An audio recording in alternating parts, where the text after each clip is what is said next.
Привет, друзья! Сейчас главные новости Европы. Сегодня в Германии новая демографическая встряска. Страна теряет жителей быстрее, чем прогнозировали эксперты. Население сократилось почти на 300 тысяч человек, особенно остро в восточных землях. Школы и детсады закрываются, молодежь уезжает в крупные города, остаются в основном пенсионеры в Германии. Возраст населения растет, соответственно, нагрузка на бюджет и социальную систему усиливается. И это еще не все. Сейчас в Германии обсуждается повышение верхней ставки подоходного налога. Ее хотят существенно поднять. СДПГ, Социал-демократическая партия Германии, настаивает на росте. ХДС КСС предупредила о возможном бегстве капитала с Германии. Канцлер Мерц, в свою очередь, опасается, что такие резкие шаги ударят по бизнесу, а Урсула фон дер Ляйен предложила рассмотреть этот вопрос и принять решение на уровне Европейского Союза. Но, к сожалению, конфликт уже влияет на инвестиции и планы компаний в Германии. Здравствуйте, обо всех этих последних событиях Европы коротко расскажу буквально за несколько минут. Итак, сегодня в Германии новая демографическая встряска. Страна теряет жителей быстрее, чем предполагали эксперты. По свежим данным, население Германии сократилось сильнее, чем прогнозировали. И, кстати, хочу заметить, что наиболее остро это видно в восточных землях. Приведу вам конкретные свежие цифры. В 2025 году официальные данные показали, что численность населения уменьшилась почти на 300 тысяч человек. Я когда-то вам рассказывал, что ожидает снижение в районе 250 тысяч человек, но, как видите, данные еще хуже на 50 тысяч человек. При этом сделаю акцент на том, что в восточной части Германии, в землях Саксонии, Бранденбурга и Саксонии-Анхальт падение особенно заметно. В некоторых районах население уменьшилось на 6-12% за последние 5 лет. Сейчас в Германии отдельные города фиксируют заметное снижение числа жителей. Например, в одном из районов Саксонии-Анхальт число детей дошкольного возраста упало настолько, что несколько детских садов закрыли двери на замок. Местные жители отмечают, что семьи переезжают в поисках работы, молодые люди выбирают крупные города, а остаются в основном пенсионеры. Приведу вам сразу пример из жизни. 42-летний мастер-ремонтник из Магдебурга не видит смысла оставаться, когда предложение работы по своей специальности он видит только в Лейпциге или Берлине. Что же он сделал? Он продал дом, перевез семью на запад, потому что обычные заказы на строительные работы резко сократились в его регионе. Цитата: «Раньше клиентов было достаточно, теперь за месяц пару, и те звонят редко, раз в неделю», говорит он. Поэтому мы с вами должны понимать, что сегодня для Восточной Германии результат такой. Школы закрываются, медучреждения сокращают отделения, а некоторые почтовые отделения переход на неполный график, потому что клиентов на местах стало слишком мало. Сегодня в Германии перемещение населения в крупные города и другие регионы напрямую влияет на распределение жителей в разных районах. Люди уезжают туда, где есть работа, школы и, будем говорить с вами откровенно, перспективы. В маленьких городах и сельских местностях этих факторов нет, и поэтому семьи с детьми реже остаются там. В результате мы видим, как возраст населения растет, то есть доля людей старше 65 лет становится заметно выше, чем доля тех, кто в трудоспособном возрасте. Эти данные, которые я вам вначале привел, отражаются на снижении числа работающих жителей и оказывают давление на систему социального страхования и сам бюджет. Сегодня пенсионная система, вы знаете, устроена так, что пенсии финансируются за счет работающих. Если число работающих уменьшается, а получателей выплат становится больше, соответственно, система испытывает дополнительную нагрузку. Кстати, если мы с вами посмотрим более шире, то увидим, что эта ситуация усиливает и экономическую разницу между регионами. Берлин, Гамбург, Мюнхен продолжают привлекать молодых людей и специалистов. Цены на жилье там вообще заоблачны. Но вот восточные земли и многие малые города теряют не только население, как я сказала, они теряют будущее. Люди уезжают искать работу, перспективы и нормальные условия для семьи. И это вроде бы нормально. Те, кто остается, часто оказываются в городе с устаревшей инфраструктурой и минимальным рынком труда. В последних интервью Фридрих Мерц подчеркнул, что государству важно пересмотреть стимулы для жизни вне крупных центров, чтобы регионы не теряли население и экономика распределялась более равномерно по Германии. Подобные темы он также поднимает сейчас и в рамках дискуссии о бюджете и налоговой политике, поскольку молодые семьи и квалифицированные специалисты сегодня выбирают крупные города именно из-за работы, школ и условий жилья.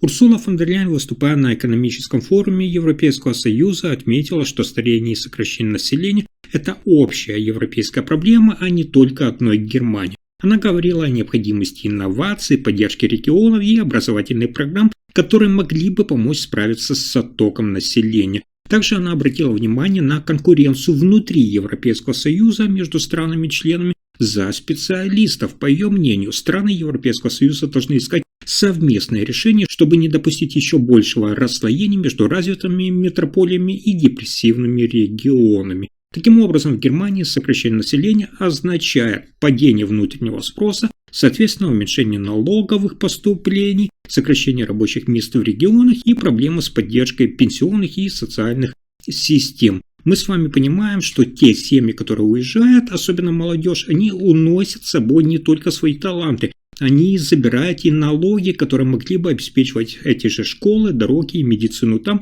где их закрывают сейчас. Такая реальность, я имею в виду изменение жизни людей в землях Восточной Германии, реально нас с вами заставляет задуматься, кто будет жить там через 10 лет, когда дети, нынешние школьники, повзрослеют и тоже уедут искать работу или новые возможности для жизни. Следующая новость, одна из самых важных. В Германии сейчас обсуждают изменения подоходного налога. И сразу скажу, что это касается не только миллионеров, как может вам показаться на первый взгляд. Сегодня рассматривают вопрос о верхней ставке, то есть той, которая применяется к самым высоким доходам. Сейчас в Германии, вы уже, наверное, знаете, действует ставка 42%. Она начинает применяться к доходам выше определенного порога. Сразу скажу, что для очень высоких доходов уже действует так называемый налог для богатых. Это 45%. И вот сейчас СДПГ, Социал-демократическая партия Германии, увеличивает налоговую нагрузку на людей с высокими доходами. Их аргумент такой: бюджету нужны дополнительные поступления. Расходы растут, например, оборона, социальная поддержка, инвестиции в экономику, и, соответственно, деньги где-то нужно брать. Приведу сразу пример. 45-летний управляющий партнер консалтинговой фирмы в Мюнхене зарабатывает, внимание, около 180 тысяч евро в год. Сейчас часть его дохода облагается по верхней ставке. Если ставку еще поднимут даже на несколько процентов, он будет платить на несколько тысяч евро больше ежегодно. Как вы понимаете, при его доходах это не вопрос выживания для него. Но с другой стороны, эти деньги, которые мог бы он вложить в расширение бизнеса или инвестировать, затем получил бы доход с них и заплатил налоги. Тем самым и бизнес бы расширялся, и налоги увеличились. Еще один пример для вас – это владелец среднего производственного предприятия в Баварии с доходом уже 350-400 тысяч евро в год. А вот для него повышение ставки может означать десятки тысяч евро дополнительных налогов. А это уже сумма, как вы понимаете, сопоставима с годовой зарплатой одного сотрудника. Поэтому именно здесь и начинается тот конфликт. В ХДС, ХСС, Христианско-демократический союз, Христианско-социальный союз резко выступают против повышения. На прошлой неделе Фридрих Мерц прямо заявил, что такая инициатива – несерьезное предложение. По его словам, Германия и так теряет привлекательность для инвестиций, а повышение налогов для верхней группы дохода может ускорить отток капитала. А помните, я вам в позапрошлом видео рассказывал, что некоторые состоятельные жители Германии рассматривают приезд и перевод капитала в контексте обсуждаемых изменений налоговой ставки. Но со стороны СДПГ, Социал-демократической партии Германии, позиция совершенно иная. Там считают, что речь идет о сравнительно небольшой группе людей с доходами значительно выше среднего. Повышение ставки, по их мнению, даст бюджету миллиарды евро ежегодно, не затрагивая большинство населения. Но здесь мы с вами должны обязательно понимать одну вещь. Когда человек с высоким доходом принимает решение о налоговом резидентстве, он сравнивает что? Условия. Например, Швейцария, Объединенные Арабские Эмираты. Некоторые страны Восточной Европы предлагают более мягкие режимы, и если разница становится ощутимой, решение о переезде перестает быть теорией, и богатые в Германии начинают действовать. Но вы не подумайте, что завтра все предприниматели покинут Германию. Нет.